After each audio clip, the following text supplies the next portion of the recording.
Ultra-processed food, the secret poisons we all eat. Ultra-processed food, known as UPF, has gone under the radar for too long. But what is ultra-processed food? Most people will pick up a loaf of bread or bag of crisps from the local supermarket with little thought about how it's produced or what has gone into it. UPF is usually defined as food that contains ingredients not typically found in a home kitchen and which have undergone extensive processing. Raw ingredients which have been significantly altered from the natural state and often characterized by the use of additives and preservatives. The use of these two things have been crucial to the manufacturing of UPF since the first UPF products were created. The use of preservatives is logical as natural preservatives have been used for millennia by people throughout history to maintain food quality and prevent spoilage. However, these were naturally derived like vinegar, salt, sugar, honey, spices, and alcohol. In modern UPF you will find synthetic preservatives like sorbates, sulfites and nitrites. Examples of which include potassium sorbate and sodium nitrite. Additionally, antioxidants are commonly added to prevent the deterioration of food by oxidative mechanisms, hence the name antioxidants. As well as antimicrobials, which inhibit the growth of pathogenic microorganisms in food and prevent spoilage as a result. The main function of these three things is to extend shelf life. If a product can remain fresh and safe for consumption for as long as possible, this generates more profit for the companies producing them. Although many of the chemicals used for these components may have only limited risk to human health, they are still largely untested, while others are theorized to have potentially damaging long-term effects on both the body and mind. And this is only part of the story and part of the chemical cocktails that we consume in everyday life. At a bare minimum, the UPF you consume will have at least one of the components mentioned: antioxidants, antimicrobials, or preservatives. Now let's move on to the crux of what makes UPF harmful. The additives. These are often highly synthetic chemicals added to UPF to improve characteristics like taste, texture, flavor, and even smell. The manufacturing process of UPF is highly unnatural and often involves many steps, meaning that nutrients and taste are lost along the way as the food's natural state is destroyed. Additives are required to recreate and replace what was lost. But additives aren't the only thing required to turn a slimy sludge into something resembling food. The hero of the ultra-processed food world is the emulsifier. This helps to mix and glue ingredients together which otherwise would not have mixed. One of the most common of these is mono and diglycerides of fatty acids. You will likely find this in anything from your microwave lasagna to your shop-bought chocolate cake. But how did the everyday food we consume become a science experiment? And what are the consequences of these novel ingredients on our bodies and health? The origins of UPF can be traced all the way back to 1869 with the invention of a butter substitute which inventor, French chemist, Hippolyte Maury named oleomargarine, later shortened to margarine. The invention marked a significant milestone in the history of food processing. At no point in human history had a food's component parts undergone such significant alteration from the natural state to create a finished product. The quest to find a butter substitute coincided with the Industrial Revolution, when unprecedented advances in technology and societal changes resulted in booming population expansion, particularly in the Western world where there were great incentives to find a cheaper, artificial alternative to the staple food butter, which had always been expensive and energy-intensive to produce since it required the raising of live animals. Maury developed a method in which he used suet, a hard congealed animal fat, and mixed it through a series of processes with bicarb, milk protein and cow udder tissue, before adding a yellow food dye called annatto, derived from the seeds of the achote tree, to produce a butter-like substance. But Maury's method still required the use of animal products. Shortly after, in 1871, a resident of Binghamton, New York State, Henry W. Bradley, patented a method for margarine which combined beef tallow and vegetable oils, mainly cottonseed oil, creating a new or improved lard or shortening for culinary use, according to the patent. Although it wasn't until the turn of the 20th century, when advancements in the hydrogenation process of plant materials made it easier to convert liquid oils into usable solid and semi-solid fats, leading to wider adoption of plant-based margarines. Another key step towards the development of modern-day UPF was the invention of the first artificial sugar in 1879, saccharin, which is 300 times sweeter than natural sugar. This discovery was made by accident by German chemist Constantine Fahlberg when he was trying to produce medical compounds from coal tar, a toxic byproduct of coal processing. Although saccharin wouldn't be added to food on a large scale until the sugar shortages of the First World War. Advancements in the hydrogenation process and the discovery of saccharin were key parts in a growing movement within food aiming to create mass-produced profitable products, reflecting the shift in society as a whole. The achievements helped to lay the foundations for the continued success and development of ultra-processed food in society today. Commonplace foods in households have become factory-produced products, made using alien technologies to most everyday people, far removed from their origins. Throughout the 20th century and particularly in the post-war era, advancement would accelerate. A significant milestone was the advent of the TV dinner in America in the 1950s, the precursor to the ready meal.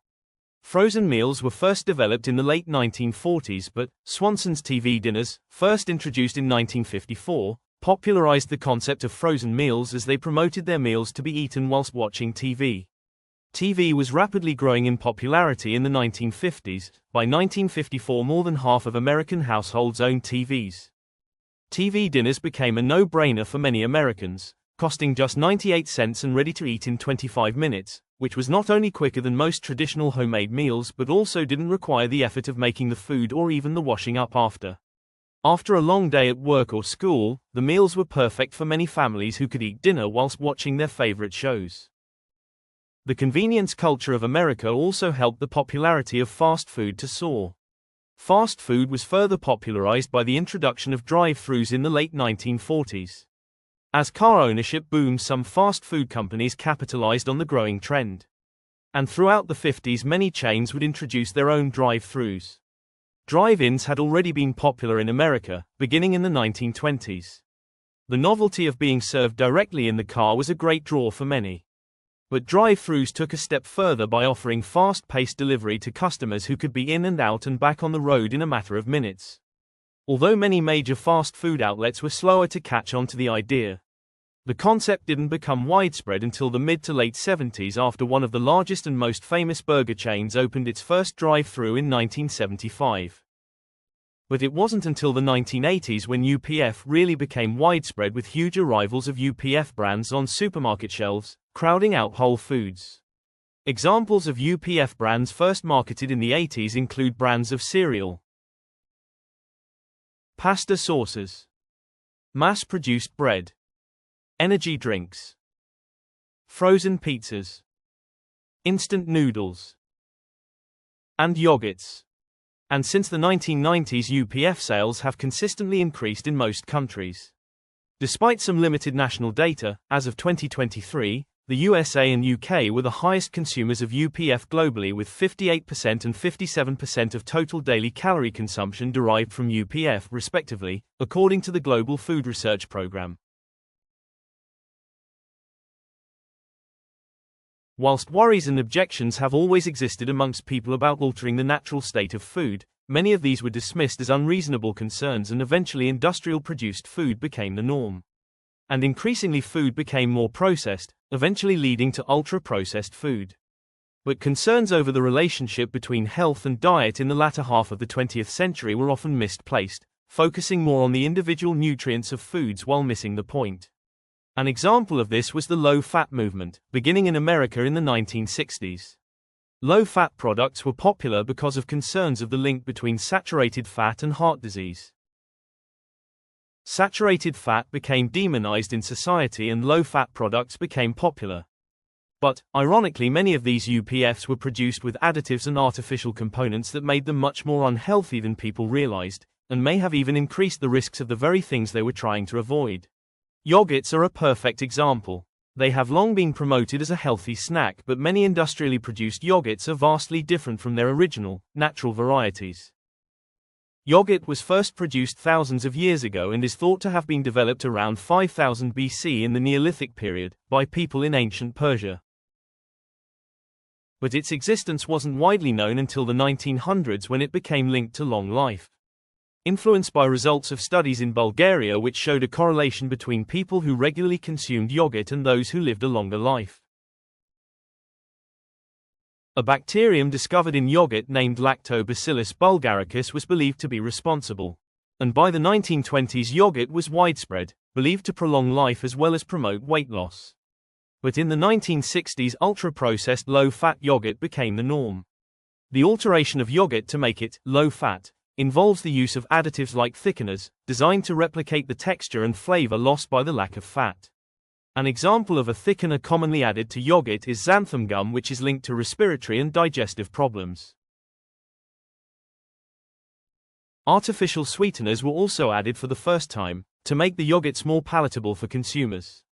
Sweeteners have been linked to metabolic disease and may also disrupt the gut microbiome, the collection of bacteria that live in the gut and which ultra-processed yogurts claim to nourish. But in the late 60s and 70s, not everyone was unaware of the increasing level of processing in food. A heightened scrutiny of industrial food products and of the ingredients in them was part of a wider trend in American society called Back to Basics. It encouraged a shift towards simpler and more fundamental approaches in various aspects of life, as a response to rapid societal changes. But the trend ultimately faded for various reasons, mainly due to a combination of the rise in convenience food, changing lifestyles and changing nutritional advice. For example, microwave ovens became more affordable, and as women entered the workforce in greater numbers, the desire for convenience food increased, as women had less time to prepare meals from scratch. Also, increasingly confused nutritional advice, combined with sophisticated marketing and advertising campaigns, meant many UPF brands were able to establish themselves and become cultural mainstays, without a second thought from many consumers. Yet despite the continued increase in UPF consumption, the concept of defining the health content of food primarily by its level of processing only really began to gain traction in the mid to late 2000s. The major turning point came in 2009 after Brazilian epidemiologist Carlos Augusto Monteiro and his research team introduced the term ultra-processed food, categorizing food based on the extent and purpose of their processing, not by individual nutrients. Previously, defining industrialized food products into a single category based on negative health effects was difficult, mainly because of two reasons. Firstly, there were blurred lines as to what industrially produced foods could and could not be considered healthy. Secondly, there are large variations in the level of processing between different industrially produced products.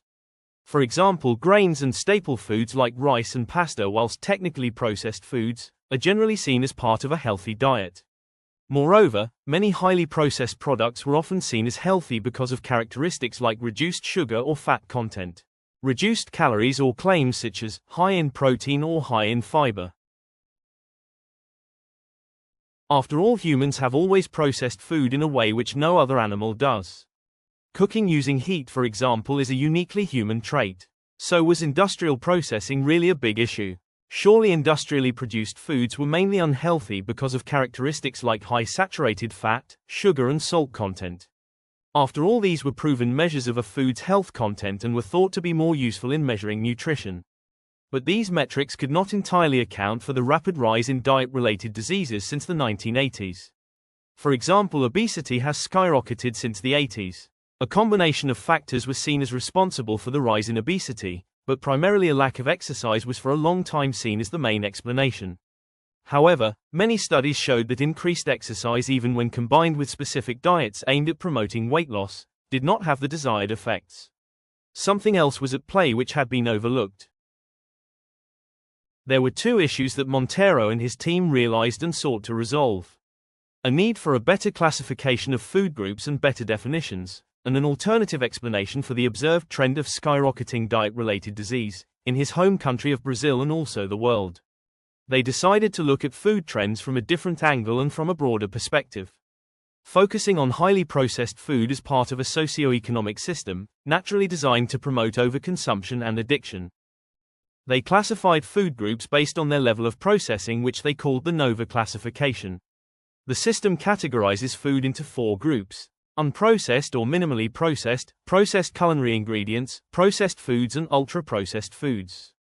The first group is naturally occurring foods like fruit, vegetables and meat, but also foods like flour, grains, rice and pasta. The second group contains ingredients prepared using industrial technology like oils, butter, processed sugar, salt, and vinegar and processed honey. Group 3 products include foods like canned fish, canned fruit in syrup, smoked meat, salted nuts and baked beans. Group 3 products share many similarities to ultra-processed foods. However, their purpose is mainly for preservation and lack the level of processing and addictive qualities to count as UPF. Finally, the definition of UPF is long.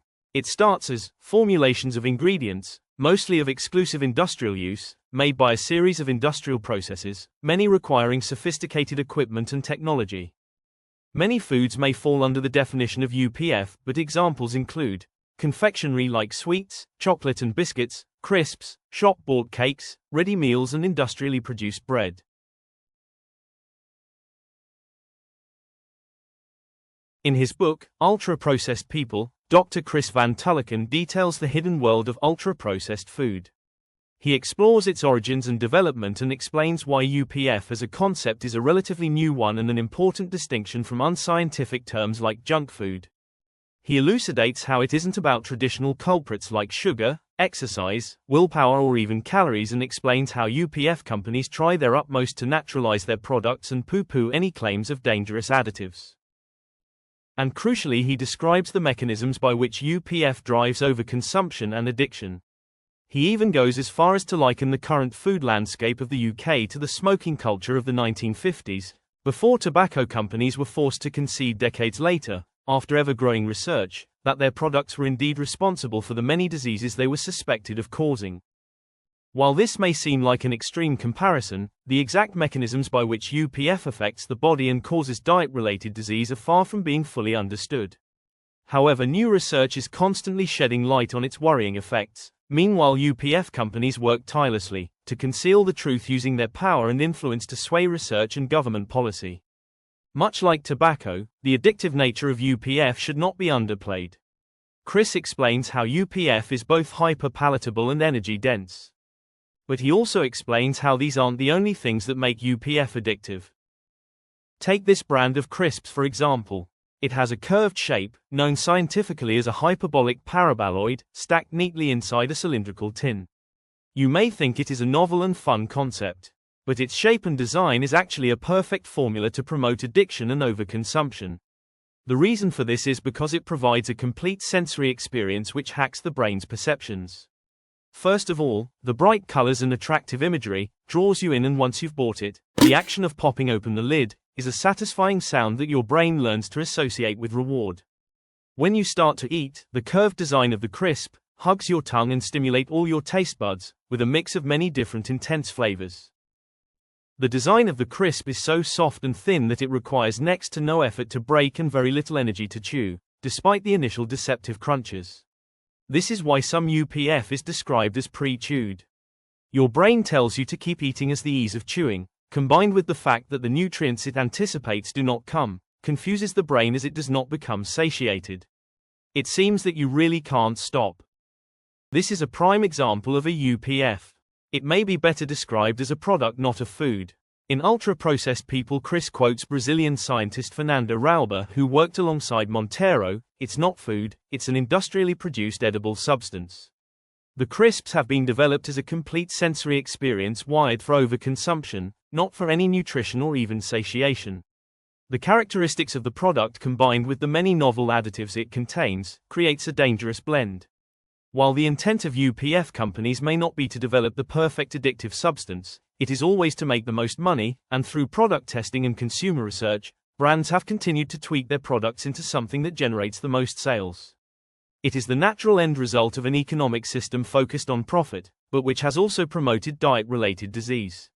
Social inequality has also exposed the poorest in society to UPF the most, as they often struggle to afford and access whole foods.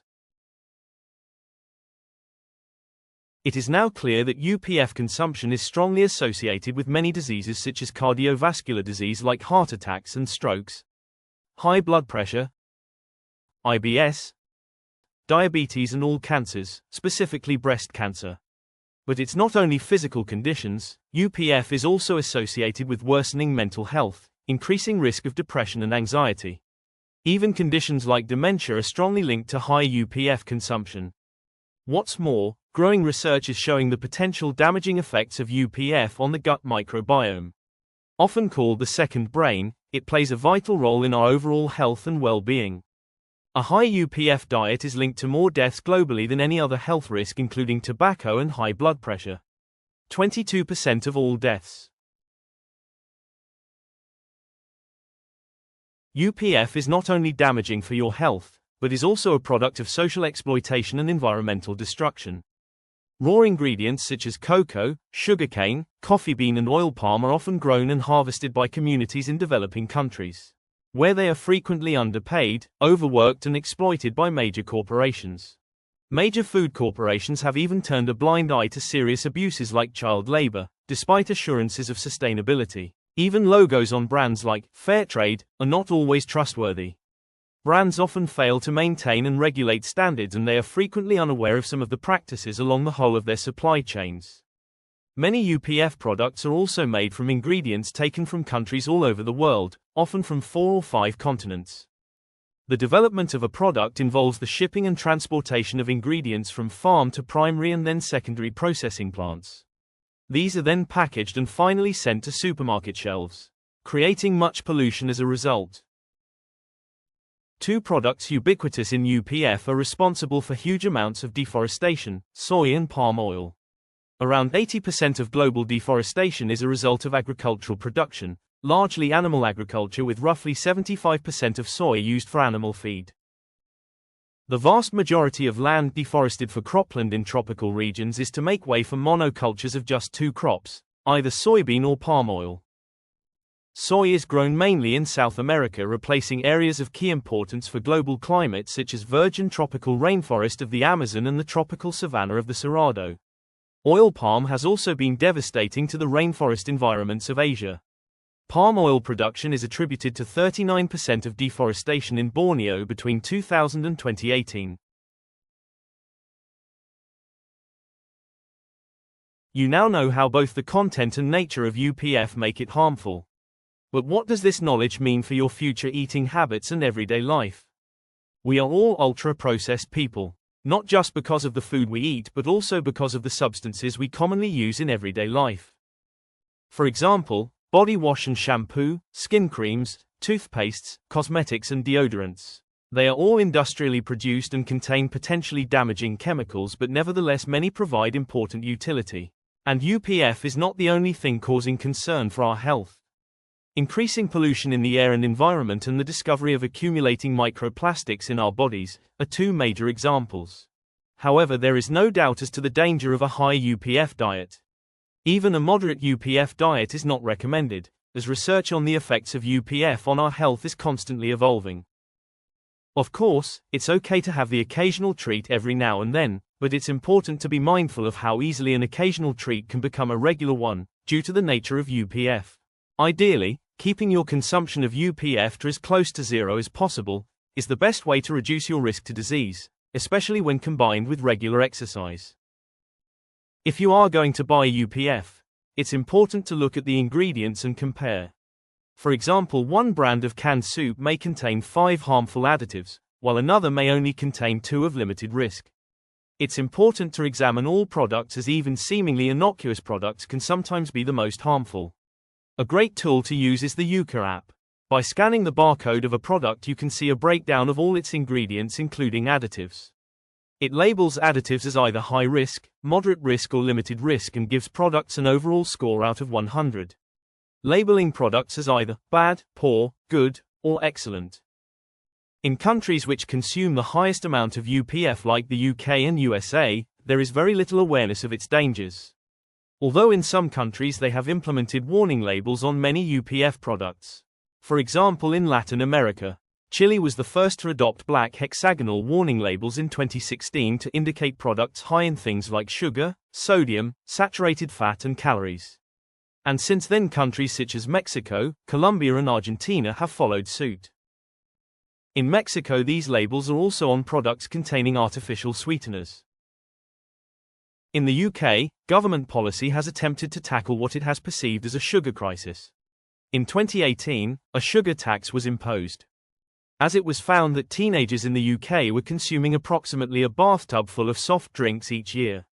The tax succeeded in reducing sales of sugary drinks dramatically, reducing sales by 44.3%. With a drop of 40 million kilograms of sugar consumed between 2015 and 2019. It would seem that the tax was successful, but the volume of fizzy drinks consumed didn't change. People just began to drink more artificially sweetened drinks instead. This example demonstrates how policies designed to tackle diet-related disease have not worked because they haven't tackled the root causes. To begin to solve diet-related disease, people need better guidance on the dangers of UPF. Labeling such as the black hexagonal and octagonal warning labels imposed in Latin America are a good first step, reminding consumers that the bright, colorful and well-known brands on supermarket shelves are in reality very damaging for their health. Though more importantly, there needs to be warning labels on products indicating that they're UPFs and potentially very damaging for your health.